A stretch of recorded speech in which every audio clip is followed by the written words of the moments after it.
ओंकार ब्रह्मा उत्पत्ति, ओंकार किया जिनिचिता, ओंकार सैल जुग भय, ओंकार बैदा निरामय, ओंकार शब्द उधारे, ओंकार गुरुमुखि तारे, उनमा अखारा सुनहु बिचारू, उनमा आखरू त्रिभुवना सारू। अर्थात श्री गुरु नानक जी कहते हैं कि ब्रह्मा जी का जन्म ओंकार यानी ज्योति निरंजन से हुआ था। कई युगों तक भटकने के बाद ओंकार ब्रह्म ने वेदों का निर्माण किया जो ब्रह्मा जी द्वारा प्राप्त किए गए थे। केवल ओम मंत्र ही तीनों लोकों की भक्ति का वास्तविक मंत्र है। एक पूर्ण संत यानी गुरु को प्राप्त करने के बाद, उपदेश लेने के बाद इस ओम शब्द का जाप करने से व्यक्ति का उत्थान होता है। श्री गुरु नानक जी की ये दिव्य वाणी श्री गुरु ग्रंथ साहिब में अंकित है। सन 1604 में अमृतसर के हरमंदिर साहब में पवित्र पुस्तक गुरु ग्रंथ साहिब की स्थापना की गई, जिसे सिख समुदाय प्रकाशोत्सव के रूप में मनाता है। बहुत ही कम लोग जानते होंगे कि गुरु ग्रंथ साहिब के नाम से प्रसिद्ध सिख समुदाय की पवित्र पुस्तक को पहले आदि ग्रंथ और पोथी साहिब भी कहते थे। इसका प्रकाशन सिख समुदाय के 5वें गुरु अर्जुन देव जी ने किया था।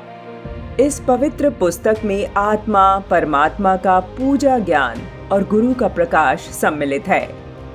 गुरु ग्रंथ साहिब का लेखन गुरुमुखी लिपि में हुआ है और इसमें कुल 1430 पृष्ठ हैं।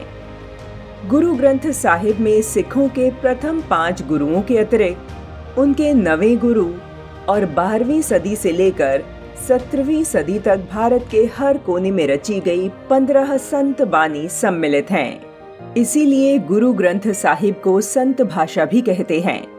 श्री गुरु ग्रंथ साहिब संपूर्ण भारत को सांस्कृतिक और भौगोलिक रूप से एक सूत्र में पिरोने की अपनी प्राचीन परंपरा का भी पोषण करते हैं। सिख समुदाय के 10वें और आखिरी गुरु गोविंद सिंह जी के अनुसार आज्ञा पई अकाल दी तबे चलायो पंथ, सब सिखन को हुक्म है गुरु मान्यो ग्रंथ। अर्थात परमपिता परमेश्वर की आज्ञा से इस नए पंथ को चलाया गया और इस पथ पर चलने वाले सभी शिष्यों को श्री गुरु ग्रंथ साहिब जी को गुरु स्वीकार करने का आदेश दिया गया। श्री गुरु ग्रंथ साहिब में परमात्मा की स्तुति करने के लिए राम, रामा और राम राजे का उल्लेख 2533 बार मिलता है। श्री गुरु नानक देव जी, 5वें गुरु अर्जुन देव जी और 9वें गुरु हिंद दी चादर गुरु तेग बहादुर जी ने इसका उपयोग किया है। इसके साथ ही हरि, जो हिंदू शास्त्रों में भगवान विष्णु का नाम है, उसका श्री गुरु ग्रंथ साहिब जी में 8344 बार भगवान शब्द के रूप में उपयोग किया गया है। इसी तरह राम शब्द का 2533 बार, प्रभु शब्द का 1371 बार और गोपाल का 491 बार उल्लेख किया गया है। गुरु नानक देव जी के संपूर्ण जीवन पर हम प्रकाश डालें तो हम पाते हैं कि उनका जीवन एक दार्शनिक, समाज सुधारक, चिंतक और कवि के रूप में था। उन्होंने समानता और भाईचारे पर आधारित समाज तथा महिलाओं के सम्मान पर विशेष जोर दिया।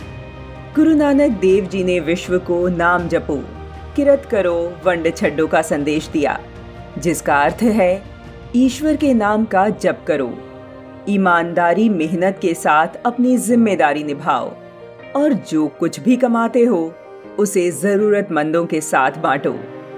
श्री गुरु नानक देव जी ने यज्ञ, धार्मिक स्थान, मूर्ति पूजा, कठोर तपस्या को नकार दिया। वे एक आदर्श व्यक्ति थे जो एक संत की तरह रहे और पूरे विश्व को कर्म का संदेश दिया। उन्होंने भक्ति के निर्गुण रूप की शिक्षा दी। नानक देव जी ने एक ओंकार का मूल मंत्र दिया और जाति, पंथ और लिंग के आधार पर भेदभाव किए बिना सभी मनुष्यों के साथ समान व्यवहार करने पर जोर दिया। नानक देव जी के धर्म का आधार कर्म के सिद्धांत पर आधारित था। और उन्होंने अध्यात्मवाद के विचार को सामाजिक जिम्मेदारी और सामाजिक परिवर्तन की विचारधारा में परिणत किया। नानक देव जी ने दशवंध की अवधारणा अर्थात जरूरतमंद व्यक्तियों को अपनी कमाई का 10वां हिस्सा दान करने की बात कही। भारतीय दर्शन के अनुसार एक गुरु वह है जो रोशनी अर्थात ज्ञान प्रदान करता है, संदेह को दूर करता है और सही रास्ता दिखाता है। इस संदर्भ में गुरु नानक देव जी के विचार दुनिया भर में शांति, समानता और समृद्धि को बढ़ावा देते हैं।